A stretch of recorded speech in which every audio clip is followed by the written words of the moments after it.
All right. Good morning, everyone, and welcome to the third installation of the Nigerian chapter of the System Dynamics lecture series. Today, we have Dr. Schmitt Olabisi with us, and I'm just going to read her bio, then she will go into our presentation. Today, she'll be talking to us on participatory modeling for climate change adaptation with a focus on the Nigerian poultry sector. And in the next 2 minutes, I'm just going to give you some background on Dr. Laura.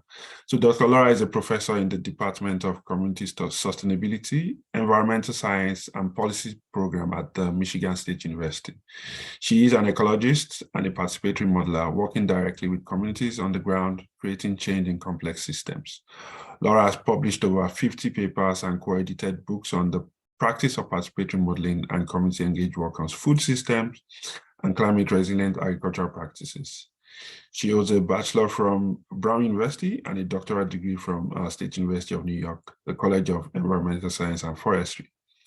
Laura was a member of the AAAS National Leadership Fellow for Public Engagement with Science in 2018 to 19. And in 2022, she worked with the CNR Associate Dean of Human Resources to improve the tenure and promotion process for both fixed term and tenure stream faculty in the college. There's a lot of acronyms there that I didn't spell out, so maybe Laura can elaborate on that. But good morning and thank you for joining us, Laura. Thank you, Hafiz. Yes, I apologize for the acronyms. That I should have caught those before I sent them to you. But thank you for the invitation. It's really great to be here and to meet all of you. I've corresponded with some of you. We're kind of a small group, so I wonder if those of you who are comfortable, you heard who I am, would you like to just introduce yourselves briefly and say how you're involved in system dynamics? I'd love to know. Go ahead, Kelechi, yeah. Yeah, I could go first. So for me, I have like a background in agricultural economics, and I know some of your work, Laura, and I also have done like some work in poultry modeling. There's like a sim modeling that I built for poultry management. I'm also like a staff with the System Dynamics Society, and I kind of use it for my other consulting work. So that's like a brief bio. Okay, maybe Luis, do you want to go next? Hi, good morning. I'm from Brazil, and I'm into system dynamics studying the water availability to a green hydrogen hub. So I'm a new student, and I'm trying to participate of all of webinars and stuff to learn more. That I learn more with others, with those experience. Thanks. Great. Okay, Hafiz. Yeah, hi. My name is Hafiz Bello. Right now, I work as the assistant director for NYSEDA in the state of New York. But my engagement with System Dynamics, I used it for my doctoral thesis back in London on trying to see how you deploy sustainable energy delivery models for users, especially focusing on mini grids in Nigeria. So, and I'm also an official of the Nigerian System Dynamics Society chapter. Thanks, Hafiz. Dr. Bumi, do you want to go next, or still trying to get? Okay, so Bumi, and I got introduced to system dynamics around 2012, 2013 thereabouts. I've been using system dynamics since then. I used it for my PhD, back in 2016. I've applied it in various areas of research, including energy and resources management. Recently, we also applied it into management of business clusters, to mention a few. So no stranger to system dynamics, but I'm still keen and interested in learning more. Currently, I'm the president of the Nigerian Chapter of System Dynamics Society. So Laura, it's a pleasure meeting you. Thank you for accepting to be here. Absolutely, great to meet you too. Where did you do your PhD, if I can ask? Nigeria, but there was a part of it I did in India. Okay, which institution in Nigeria? Oh, Bafemi Awolowo University. Okay, yeah, it's my husband's alma mater, so I'm familiar. Yeah. Okay. Great. Okay, Modibo, do you want to go next? Are you able to? Oh yeah, sure. My name is Modibo Sadiq. I'm dialing in from Beijing. So I'm a student at the Tsinghua University. I'm studying energy and power engineering, MEng. I was introduced to system dynamics in my university, my undergrad, when I was studying management information systems. I am looking to send in my thesis proposal for my master's next month, and I'm looking to apply system dynamics in there. So I'm still, learning the ropes and joining these sorts of events to familiarize myself with how it can be useful to my thesis. Great, thanks, Modibo. Tony, do you want to go next? If Tony is not available, Temitayo, do you want to go next? Yes, thank you.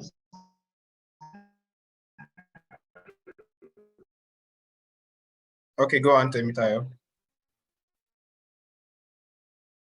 I think he's thinking. She's been. I'm elected. So I think there's probably some issues with her internet. And Temitayo, you could probably just drop your introduction in the chat and then in the chat. Acknowledge that. Same for Tony, right? So that we can have Laura proceed. All right, thanks. Awesome. Thank you for facilitating that, Kelechi, and thank you all. Oh, go ahead. Yeah, go ahead. Okay, go ahead. Yeah, if Right? we can hear you, yeah, go ahead. Okay, so I'm Temitayo Adeyemo from the Department of Agricultural Economics. Oh, dropped out again. Okay. You're an economist. Good. Okay. Thank you, Temitayo. So yeah, if you want to share more, please do so in the chat. It's great to have you. So thanks all for introducing yourselves. So this was great because it gives me a sense that there's really a range here. There's some of you who are very experienced modelers, and then there's some of you that are kind of just learning it. So I hope that this presentation can be also a discussion, an interaction. I like to make things interactive. So I'd love to learn more about what you all are doing and what questions you have and what challenges you face in your modeling work. So we'll feel free to, as we go along, raise your hand virtually or, speak up if you have a question or a comment on what I'm presenting. So with that, I'll just go into a brief presentation on a project that we did in Nigeria, which, I think is one of the things that's going to be of the main interest to you all. So as Kelechi mentioned, I am a professor at Michigan State University here in East Lansing, Michigan. And I'm jointly appointed in the Department of Communities to Sustainability and our Environmental Science and Policy program. And our Department of Community Sustainability sits in the College of Agriculture and Natural Resources. So we're a very interdisciplinary department. We're a very kind of problem-oriented department. We try to work on research that has real-world impact. And many people in our department do engaged research, which means that we work together with community partners, and we co-develop and co-produce research with them. So that's a whole field in and of itself, is the field of kind of engaged and participatory research. And what I'm going to talk to you about today is participatory modeling, particularly in system dynamics, which really emerges from that field of participatory research, and then also, of course, draws on system dynamics as a field. And I've been doing this for the last about 20 years, but I'm still kind of learning about applying this in contexts around the world. And I've been fortunate to work frequently in Africa, including in West Africa, Southern and Eastern Africa, which I love doing. So I'll talk a little bit about that today. So I'll just talk a little bit about why do we use participatory modeling? What kind of tools exist for participatory modeling? And I'll focus, of course, on system dynamics, but there are other types of modeling that you can use in this way. I'll give an example, and the example is going to come from Nigeria, the Nigerian poultry sector, and then talk about some of the challenges with doing this, and then we can have a discussion about how you all might apply some of these tools or what questions you have. So, like I said, the participatory modeling field really emerges from participatory research or engaged research as a whole. And in that literature, you can find a number of arguments for why scientists and researchers should work with and collaborate with and co-develop research with community partners and decision makers.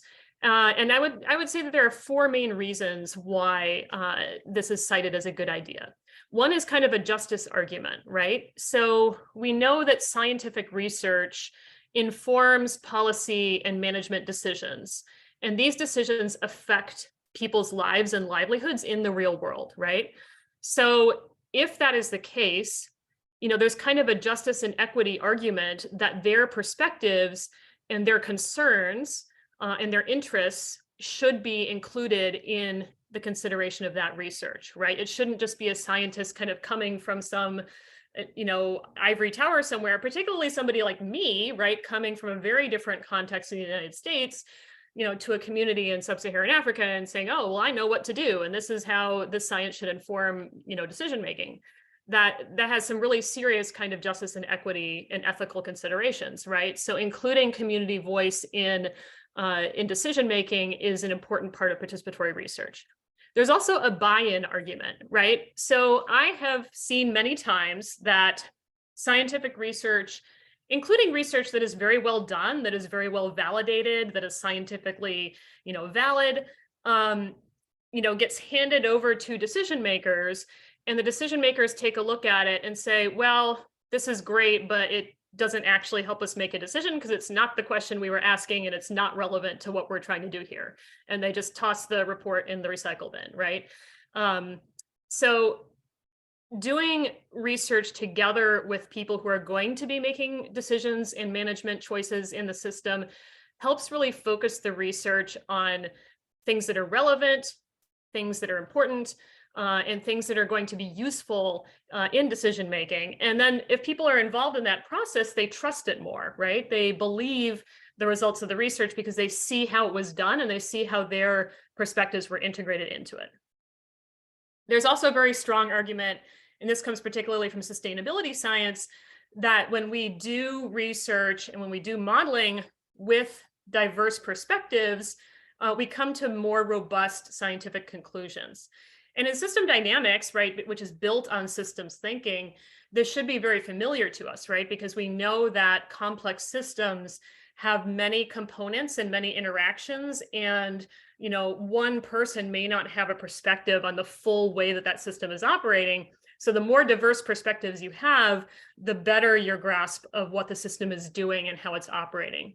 And so including people who have, lived experience in the system, who work with it every day, who live with it every day, can get you a better scientific result.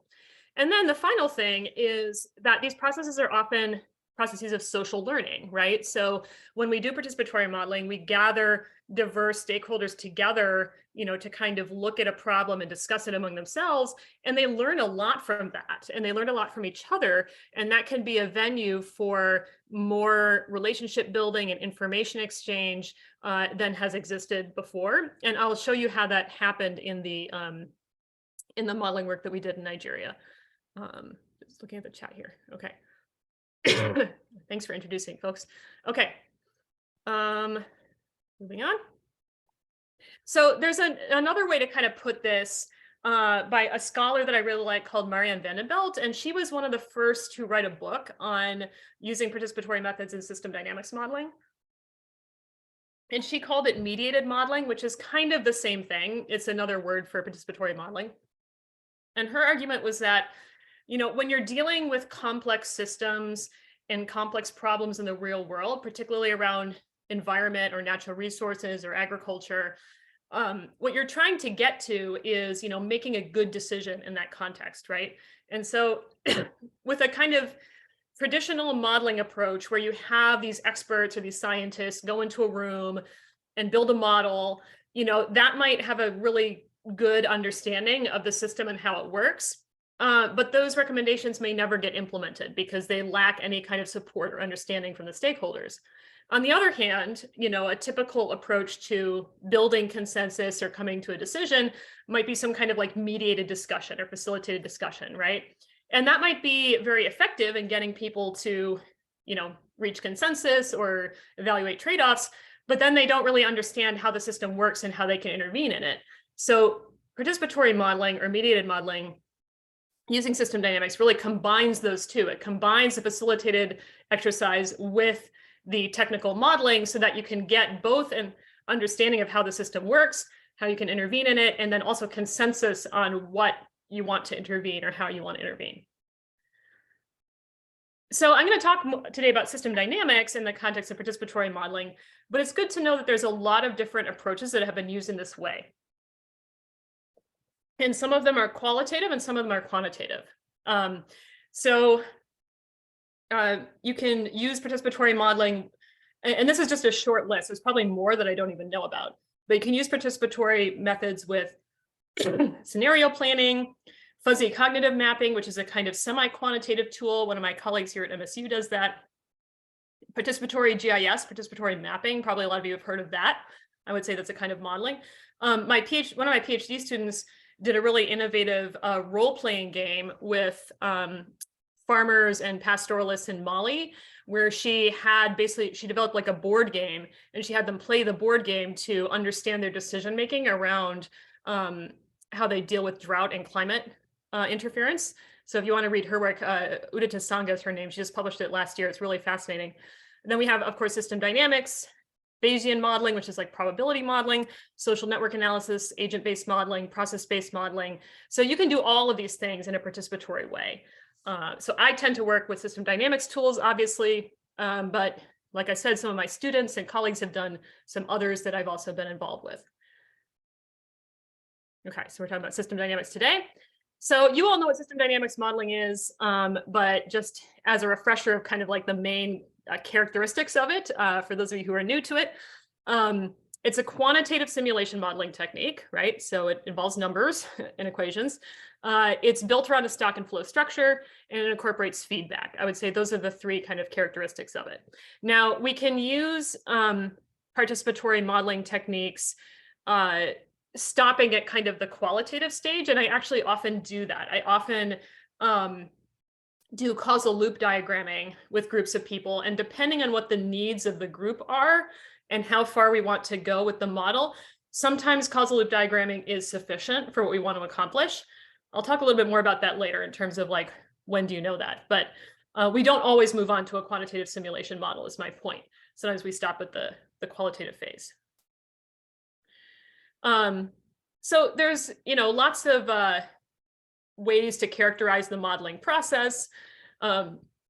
This is the one that I kind of use, but everybody has their own process. But I think this is one that we can generally see in system dynamics, right? We start off with a problem definition, right? What is the problem we're trying to model? I always hammer this into my students, right? That the first thing you need is what is the problem or the question you're addressing, because we're not trying to build a model of everything. We're not trying to build a model of the world.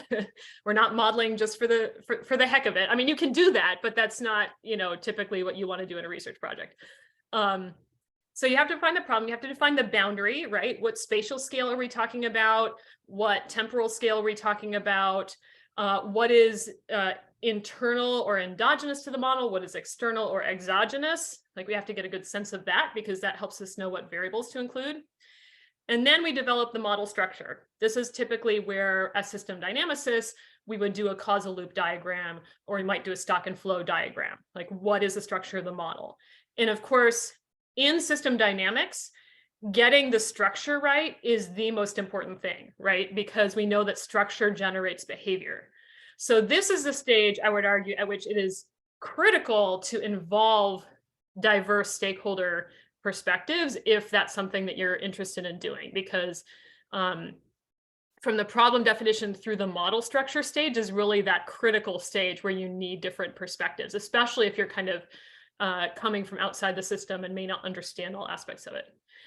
Then, if you're going to move on to a quantitative model, you would then parameterize and calibrate your model, right? You would gather data, collect data. Then you would, do some simulation. So once you have it parameterized and calibrated, you start to run scenarios.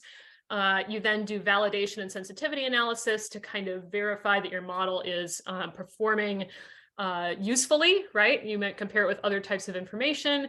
You might do a sensitivity analysis, and then at the end, you summarize and report the findings. This is a critical phase that, I always tell my students, like, as modelers, we also have to interpret our model to, people who are going to use the results.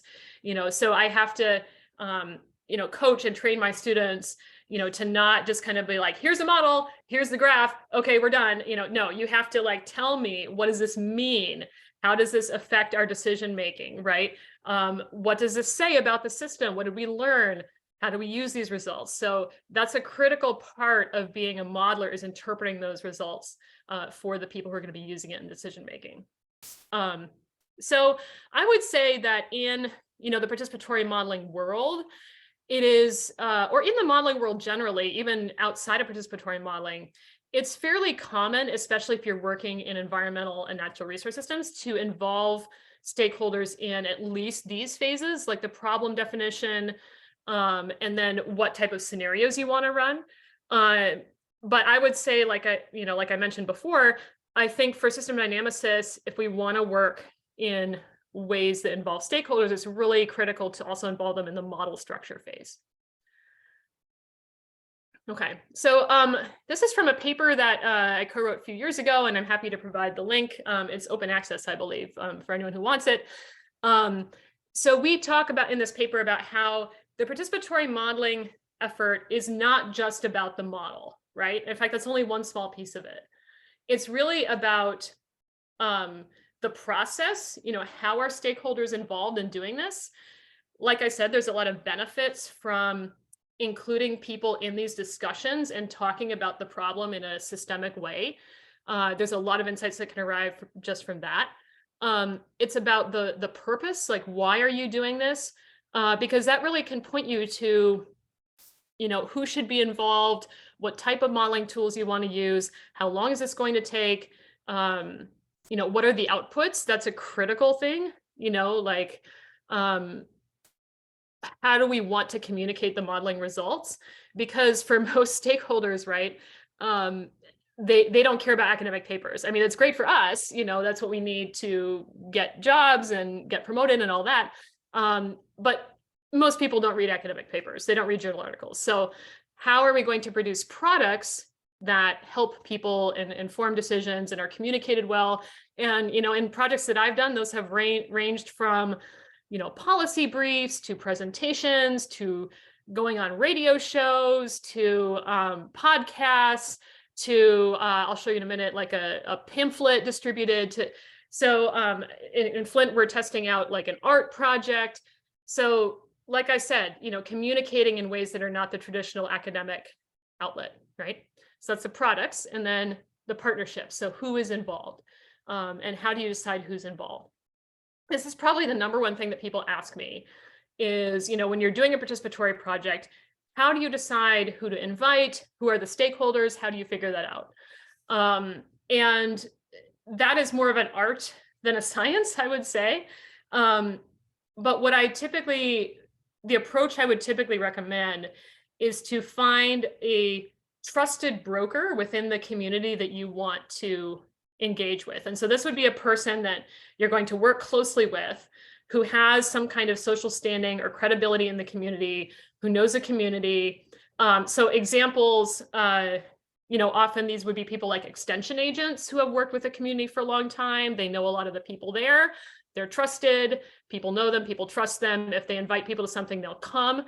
Other examples might be in Flint, Michigan, we worked closely with the Community Foundation of Greater Flint. So there are people that work at the Community Foundation that know the community very well. So people that, see the value of research, see the value of this modeling, and are trusted brokers in the community such that they can go out and say, hey, you should come to this thing. It's going to be good. It's going to give us some insight into our problems. They can help issue the invitation. People will come, because if I just show up in a village and be like, hey, everybody, like, I'm here to do some modeling, people might come to, say hi to the foreigner in some cases, but they're, they don't know you. They don't trust you. I mean, understandably, right? So you need to work with somebody local. And this is true even in your own country, by the way. So I'm talking about, communities here in Michigan. I still have to have, people that know the community and can invite folks. And often those people have good insight into who are the key players, who's important to talk to, who are the groups that would be affected by this problem or this decision? And so we really need to include their voices. So I usually rely on those people quite a bit to kind of issue the invitations. Okay, so now we're going to give an example from Nigeria. So this is a project that we worked on a few years ago now, in the pre-pandemic days, which seems like decades ago, but it was only a few years ago. And this was in collaboration with a larger project based at Michigan State and run by my friend and colleague, Dr. Soweto Liverpool-Tazier, called the Nigeria Agricultural Policy Project. And the goal of this project was to assist Nigerian policymakers from the local to the state to the federal level in Nigeria to make evidence-based policy around agriculture. And this was kind of a side project. As part of that, I was working with Soweto very closely on the climate adaptation aspect of that.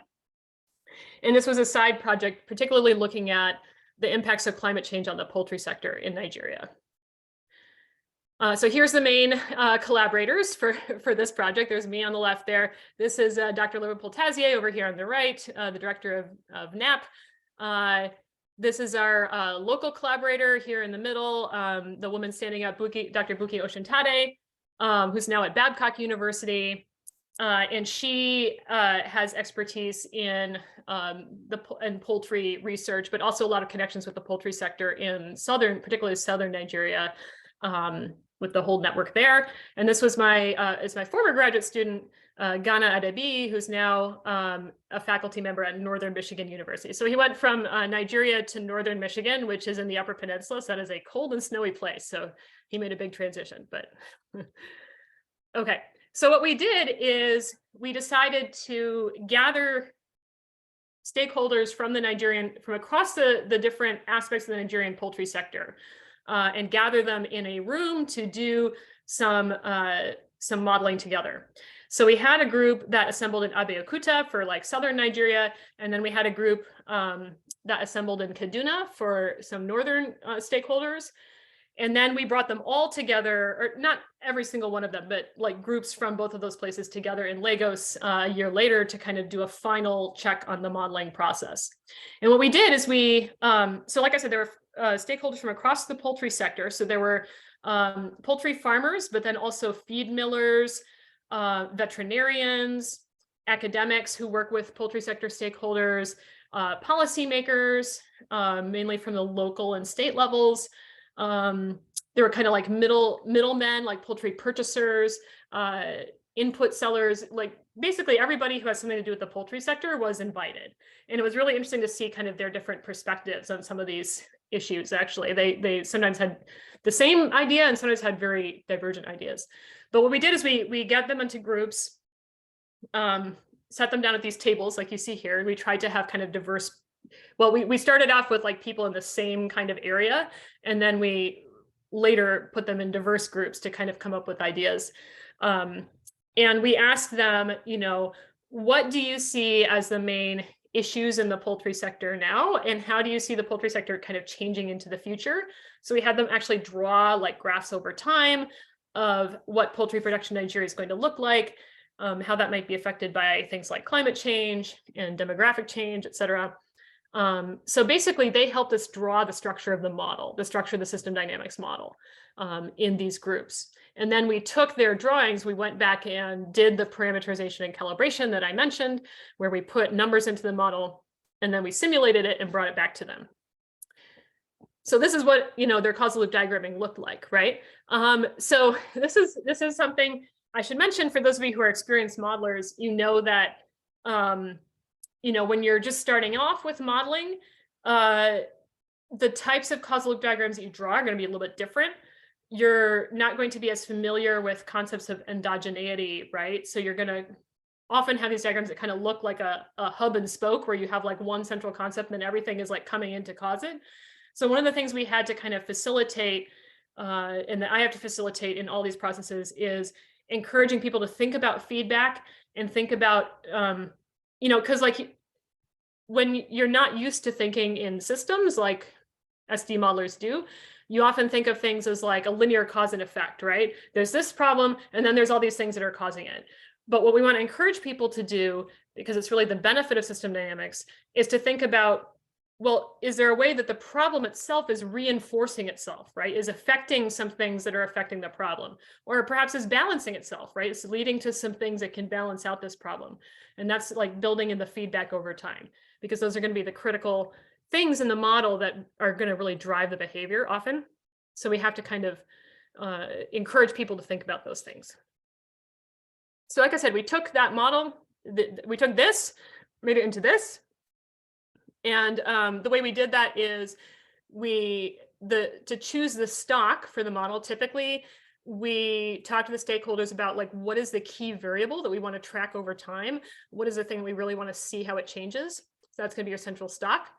And so we parameterize this model with a whole bunch of data from Nigeria, from international sources, some things we had to kind of guess at, you know, that's where sensitivity analysis is helpful. So let me show you like what the model itself kind of looks like. I can go to this, not Zoom here. Let me move. So we can put it on Folio and make it into a model that, and anybody can go and access this. Here's the, excuse me, here at the link up here, which I can put in the chat too. But you can go and access this and see what this model portrays, which is the poultry production over time in Nigeria. And then, you know, the system dynamics model is kind of embedded behind this, and you can go in and, you know, change some of these variables and see how they affect the model, right? So if we think about, hey, what if poultry consumption really increased, you know, a lot more, you know, what would that do to poultry? Oops, I have to name it. More production. What would that do to poultry production? Laura, quick question. I don't know. Are you sharing a different screen? Are you trying to show? Because we're can you not see it? No, we are still seeing the Okay, slide. let me stop and reshare. Let me stop and reshare. Yeah, sometimes that happens. You're right. And with Zoom, I apologize. Okay. There we go. Can you see it now? Now we do. Now we see this. Okay, great. Okay, so sorry. Let me go over that again. So what I was trying to show is that, you know, this model is publicly available. If you go to this website, you can run it yourself.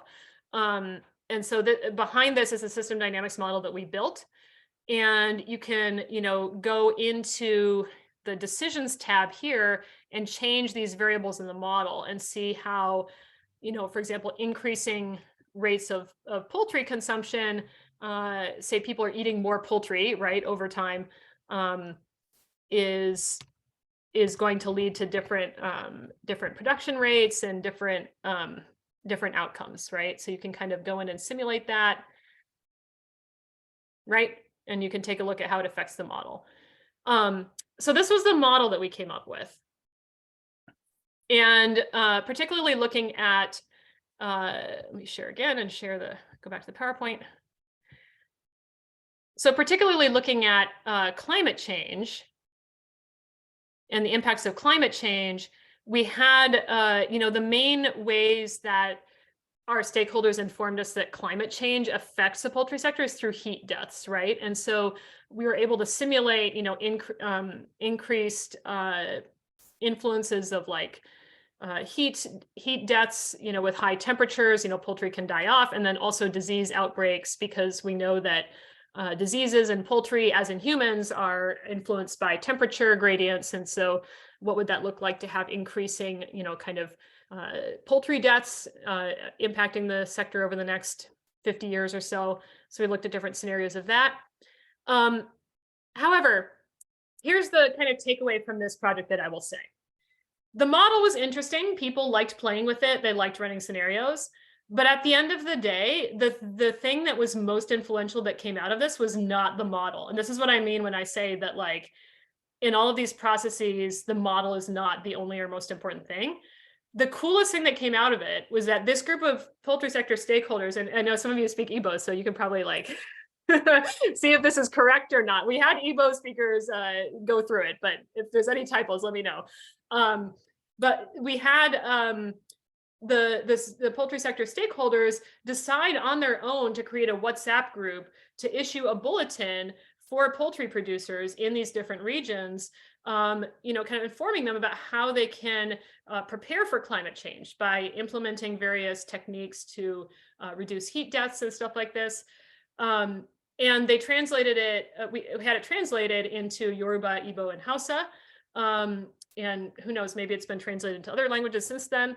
But that was really cool to see, because we barely played a role in that. They decided they wanted to do this, and they said, hey, can you, like, you know, help us just format it or something? And so we did, but they came up with the information themselves. And so this is what I mean by when I say that, like, a big plus from doing this is the social learning component, that people got together, they learned from each other, they said, hey, this is information that we can get out there that's going to help people. And, you know, because we had veterinarians and extension agents as part of that group, they were able to distribute this to people who could use it. So, all right. So that was an example from Nigeria. And I just want to, you know, I obviously believe in this work a lot. I love doing it. I love doing participatory modeling, and I think it's very valuable. But I also, you know, in my years of working in this field, you know, there are ongoing challenges, right? And so I think it's important to be honest about those and to, yeah, throw it out to you, because, you know, these are things that I still struggle with, and I would love to hear, I think, you know, new ideas and ways of kind of dealing with this, and yeah, continuing to develop the field, right? So one of the challenges that I've come into with all this work is skill development and capacity building, right? And which is why I'm so excited that you have an active system dynamics chapter in Nigeria. I think that's amazing. And I hope to learn more about what you all are doing and how you're training folks, because I don't think it's ideal to have a situation where, you know, somebody like me from the United States is going to come in and do a project and then leave, and that capacity or that knowledge of how to do modeling is not really built there. So I've experimented with training programs for system dynamics in Africa. So this picture is from a short course that I taught in Mali as part of a project I did there a few years ago. And I also just finished teaching an online version of my course to participants who are coming in virtually from a variety of African universities. I would say that the short course worked a lot better. And I'm still trying to process the reason for that. But I think that when people join virtually, there's just too much else going on in their lives that they can't really devote proper attention to the class. And I think it was a real struggle for the students who joined virtually. So I'm still trying to figure out the best way to teach system dynamics modeling in Africa, and hopefully you all will be part of that. I know that some of you are teaching it there, so that's amazing. And I hope to learn more about what you're doing, so maybe we can talk more about that. The other challenge is, you know, in every communities are not monolithic, right? When you go to a community, as with every community of human beings on Earth, there are some people who, you know, have more economic standing or privilege, and some who have less, right? There are some who have more political power and some who have less. There are some people who are comfortable talking to foreign researchers and some people who are not. And you have to be very careful about making sure that everyone's voice is heard, right? Especially everyone who is going to be impacted by the decision, right? And so I chose this picture particularly because this is a picture from southeastern Nigeria in Ebonyi State. And this was a community that was very poor and very rural. And it was the first community I worked in where the majority of people were not literate, were not able to, you know, read and write in any language, actually, not just in English. And so we had to come up with a way of including the voices of people who could not read, you know, in talking about the system and advocating for solutions. And so what we did is we had one of the translators basically just read the different, you know, options and concepts to people and had them like kind of mark by the ones that they thought were important and show us where they thought the connections were. And it was a very time-consuming and laborious process, as you can imagine. But it definitely made me think about, you know, how many research projects are there out there where, like, just because people are not able to access the space for whatever reason, their voices were not heard and their perspectives were not heard. And those often are the perspectives of the most kind of marginalized people. And I think those are really critical to include. So this is an ongoing challenge to me in my work in, you know, who is missing from this room, whose voice is not here. How can we bring more people in? How can we make it more accessible to people?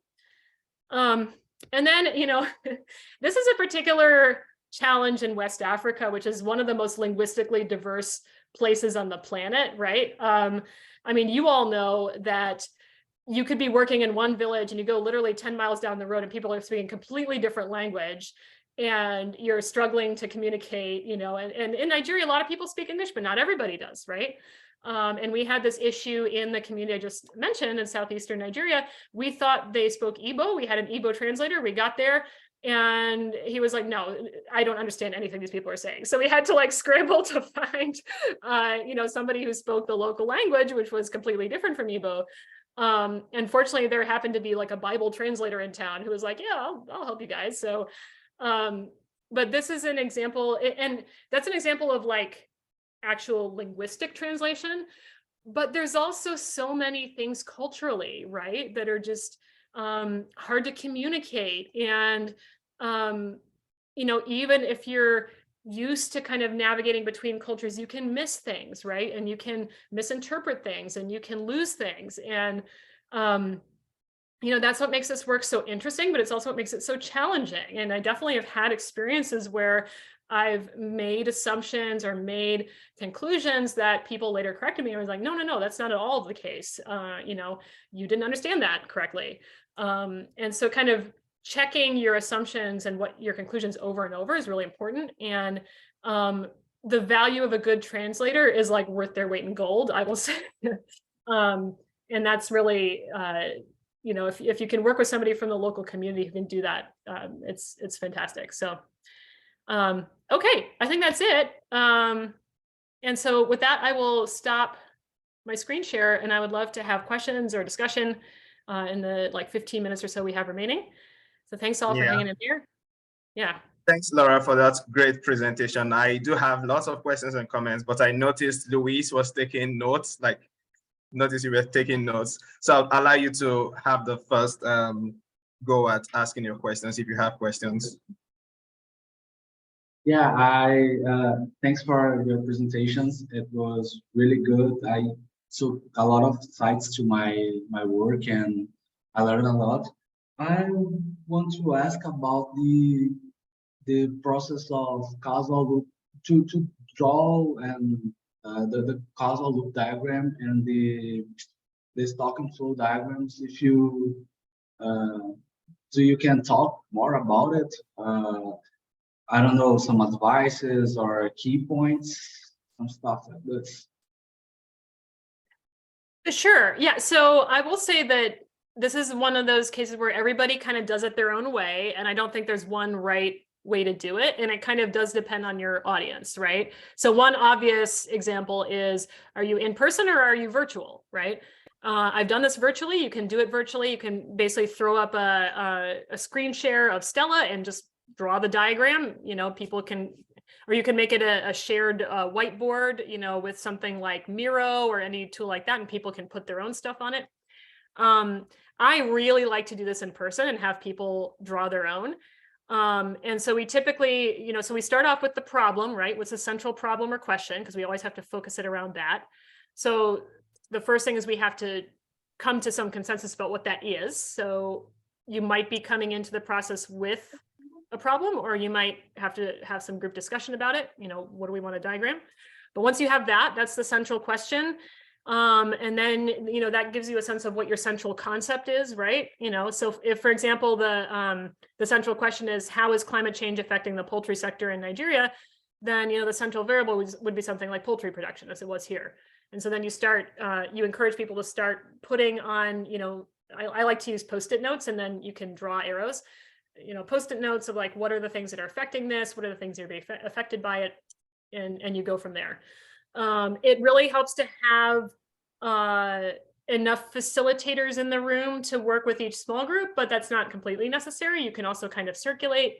I usually give a training to people ahead of time, like just telling them, what are we doing here? What is a feedback loop? What is systems modeling? You know, kind of give them a little orientation to it. Oh, yes, Kelechi, thank you. Yes, so there's a lot of, that's the other thing I was going to say. There are a lot of resources through the System Dynamics Society. And there's even Scriptopedia is a great resource. Scriptopedia.org, I think it is. Spelled like this. That has actual like modeling workshop scripts that you can use. In other words, like they're like agendas you can download and say, okay, step 1, we're going to do this. Step 2, we're going to do this. So I highly recommend checking those out, but then also adapting them for your particular circumstance, because every modeling situation is going to be different. Oh, thank you, Kelechi. Awesome. You're on it. Yeah. Great. Thanks, Laura. Luis, do you have further questions or? Yeah, no, I'm fine. Thanks. Okay, great. Thanks.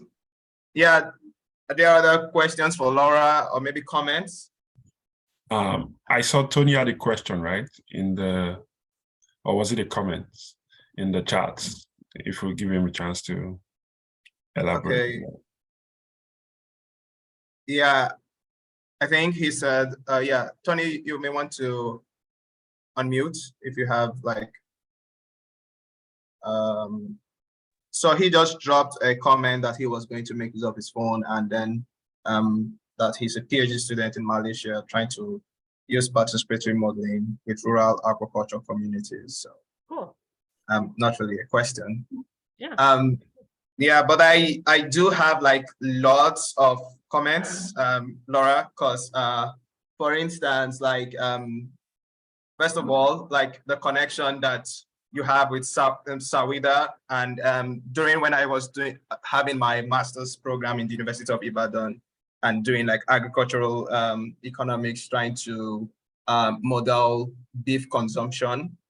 And for me then, I was hoping that it could be some sort of like a participatory thing that you would meet with like, say the local herdsmen and then the butcher store, because it was something around supply chain.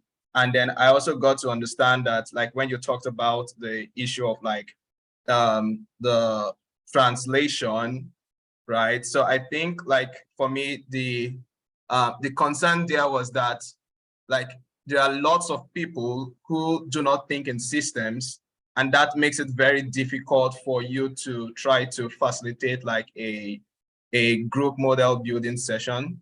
And so later on, I now tried to do something different when I was working in a processing farm down in Southwest. And so the deal then was to like use a very simple localized problem and then have them in the way they understand it, like develop the causal loop diagrams themselves. It was probably not going to be more than 5 variables so that they could create the connections and create the feedback. So I think like when you ask about like what are the ways that you maybe could improve, like when you want to have like participatory sessions, I think if there is like an opportunity to have these locals use their own language, the way they understand what is going on, to define what the variables are, and then have them create the connections themselves. So I don't know if that was what really happened when you did yours,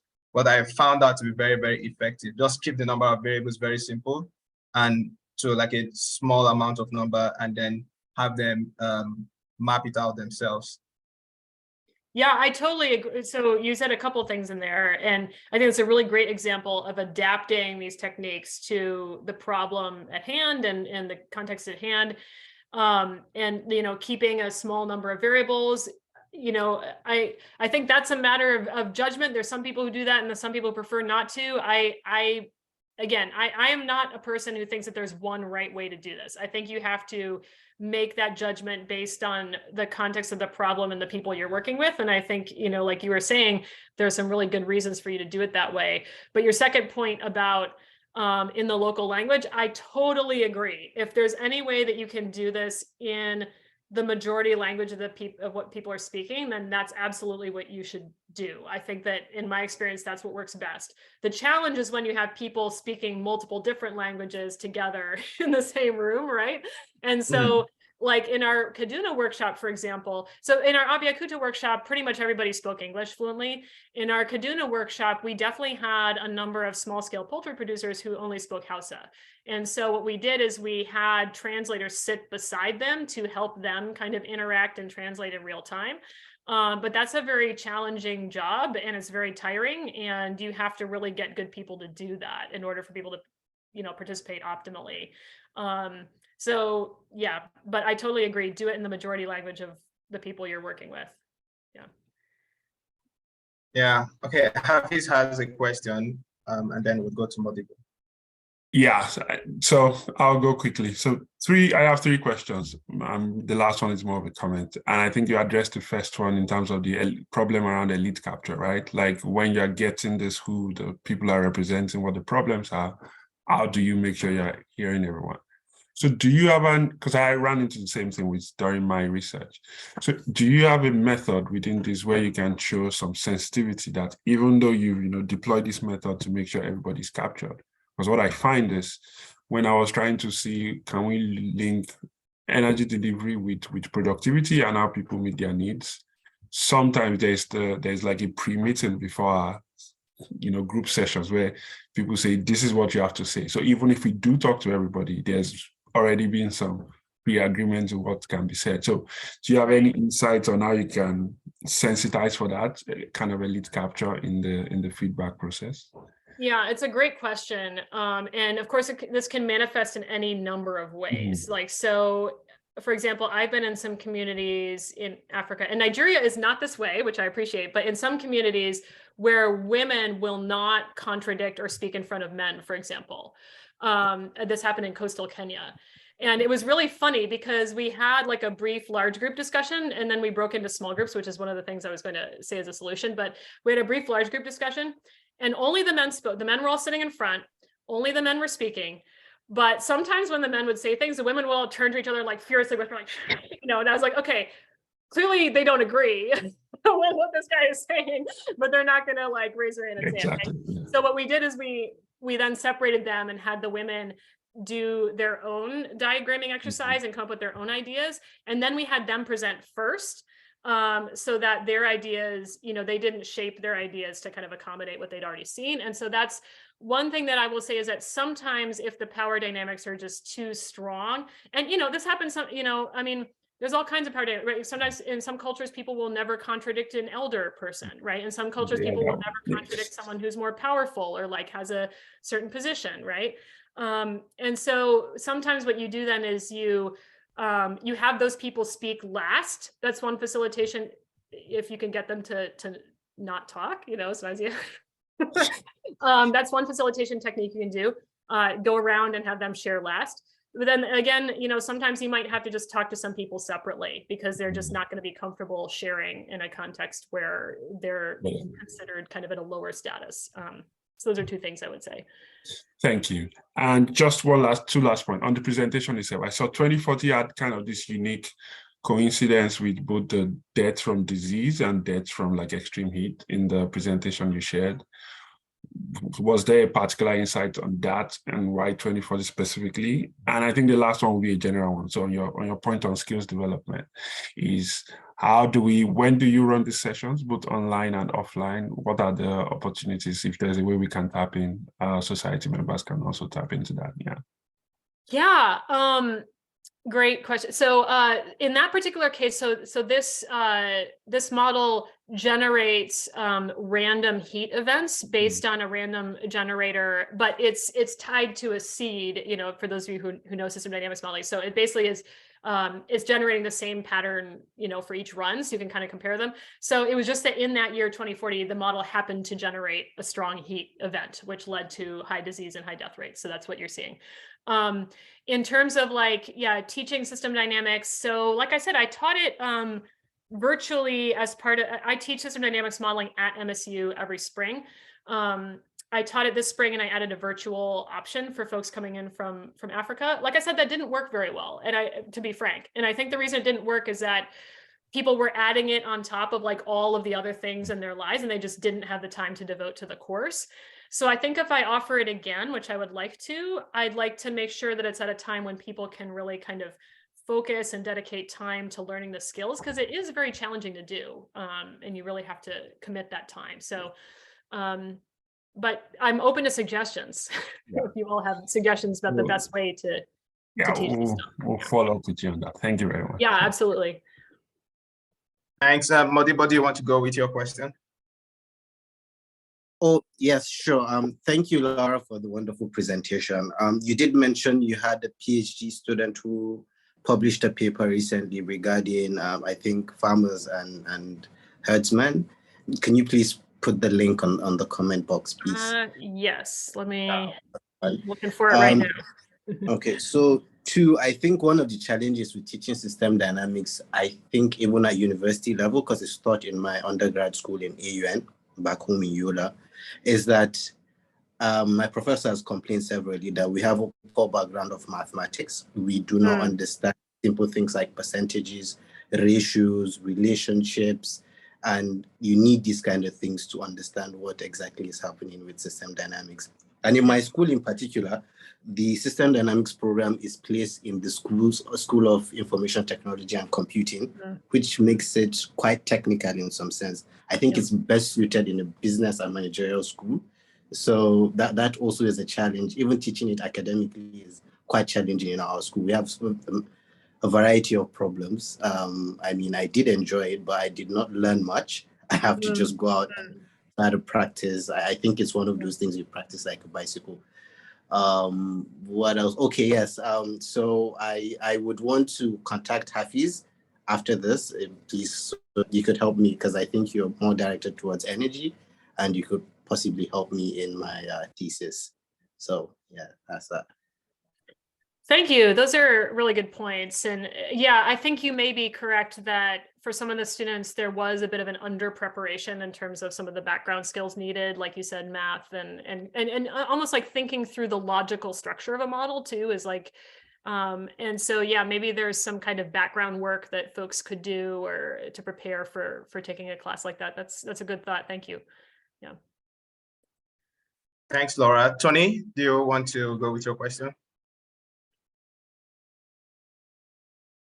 Sorry, we can't hear you, Tony. Maybe check your mic setting. You can put a question in the chat if you can't speak. Exactly. Yeah. Or you could drop your question in the chat.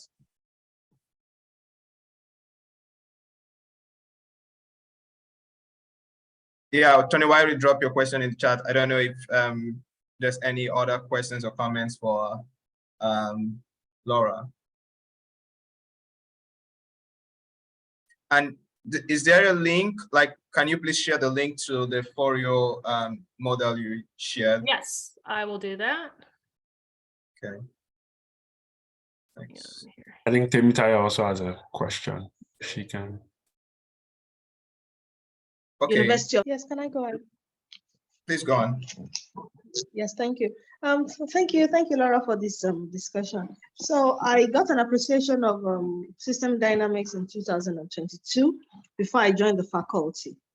Now I see the importance of it, but I wonder, in teaching it in a conservative university, how do you think one can overcome the bias of, okay, so for example, in agricultural economics, everything, many of the things you do here have to be models, writing all this, and then so someone comes in and says, do participatory modeling, call people together. How do you overcome the pushbacks that may come from the students not putting in all the math, all the equations in there? How would you think I would do that? Because I really want to introduce it to the students and see how we can, work with that. Thank you. Yeah, well, for sure. So I'm married to an agricultural economist, so I have a little bit of idea about how they think, and I know that, yeah, models are very important in the field. And representing things in a mathematical, so at least the math, that part people get. I think I've definitely seen a shift in agricultural economists and the more kind of like what's the word, traditional scientists that I've worked with at MSU. I've definitely seen them shift over the last 10 years. And you know why? It's because if you look at funding agencies and the literature on climate adaptation, on sustainability, on resource management, all of it is calling strongly for stakeholder participation. Like, you cannot even get a major grant these days, I would say, without including some kind of stakeholder engagement plan, some kind of broader impacts plan, some kind of plan to engage communities, right? So, money talks. And I think that has what started to shift people's minds, like, oh, actually, these techniques are really valuable. These are helpful. There's an agricultural economist here at MSU that, originally was honestly kind of a little skeptical of the stuff I do, but he just brought me in. He was really excited to design a participatory modeling piece for this big grant he's putting in. So I think, making the case in terms of all of the literature, all of the funding agencies are calling for these approaches, and also emphasizing that, people in these communities have a lot of knowledge, right? I mean, West Africa is one of the most historically climatically variable regions actually on the planet, if you look at the climate over the past thousands of years. And so communities have developed ways of dealing with climate variability, ways of dealing with drought, ways of dealing with complex problems that are really innovative and really have a rich knowledge base that can be combined, not supplanted with, but combined with academic and scientific knowledge to really create a better solution set. And so that's kind of the argument that I make. And I guess there are some people that are just never going to be convinced, and so I just leave them alone, You're right. Thank you. Yeah. Yeah, but good luck. I hear you. I've been in your position before. Yeah. Yeah. Thank you. Yeah. Okay, Modibo, do you want to go on? Yeah. I mean, just a quick addition to what she said in response to Dr. Temichayo. I think system dynamics cannot be in a course for a semester in uni. I mean, I can understand how OAU is. We couldn't do it in AUN, where everybody has a computer and has a computer background. I think what we should be looking at doing in teaching it in 4 walls of school should be maybe just trying to find a way to push system thinking, having students have the aha moment of seeing feedback loops and seeing how things are connected. I think that's enough. As far as grading, we could just maybe get a practical project and just give to sets of students to just do it and just get their grades and go. And just when they get into the industry and field, they have a feel of, yes, this is what I got from system dynamics. But I don't see it being passed through in 3, 4, 5 months because they never worked with us. And my professor has consistently complained that it just keeps on getting worse. With each passing set, people just fail to even, catch the bug of system dynamics and finding what system thinking is. Just that's just my little addition. Yeah, thank you, Modibo. That's true. So the idea is just thinking about looking into systems thinking first of all, getting them to appreciate it, right? Thank you. Yeah, good insight. Yeah, I totally agree with that. The skill that I would hope everybody can pick up is systems thinking. I don't think everybody has to become a modeler, but if we could get more people thinking in systems, that in itself is going to be really transformative. And thanks for sharing that. Yeah, it's hard, right? These are hard skills to learn. It's not easy. So I appreciate your comments. Yeah. And just be mindful of time. I know we still couldn't get Tony's questions in, so maybe if we get it our email, so we'll email it to Laura at some point. But yeah, I think the point on systems thinking is actually a good segue into, I think, the next series we are thinking about to see, I've forgotten the name of the next speaker, but it's to start prepping people on thinking about systems and how we can leverage this going forward. I'll pass it on to Kelechi to round up and close. But thank you so much, Laura. This is really insightful, and I'll follow up with you all. I enjoyed the conversation. Yeah, one on the materials, and secondly on the training opportunities to see how we can come in as a bunch, as a group, as the Nigerian STS with less distractions. Yeah. And get the training. Yes. Yeah. Thanks. Bumi, do you have something to say? Right. Not sure she's still on the call. But anyways, I think this has been a very good time, and I wish we had more time, Laura, but hopefully some other time we can catch up, because I still have further questions and comments. Yeah, just to appreciate everyone who has joined this call. And Tony, please, you can send us an email. I'm still here, Kelechi. Okay, please go on. Basically, a lot of things have been said. All I just want to do is appreciate Laura for taking up the offer and doing a very fantastic job. It's been very interesting seeing group modeling being displayed, and it just shows the flexibility and applicability of system dynamics to various issues and contexts. So thank you so very much for your time. We hope if we invite you some other time, we'll gladly show up. Thank you. So absolutely, and thank you. And I should mention that I actually am planning to be in Nigeria in August. So I'll be in probably Lagos and Ibadan. So if anybody's there, I'd love to meet up. So I don't know where you all are located right now, but. Oh, that's great. Yeah, we can keep in touch and then find maybe an opportunity to meet, right? Yeah, absolutely. Yeah. Great. Thanks, Laura. And thank you everyone for joining the session. Yeah, bye. Bye. Kelechi, do you want me to hang on for a couple minutes? Oh yeah, please okay, feel free sure. to. Yeah, I can do that. Mm-hmm.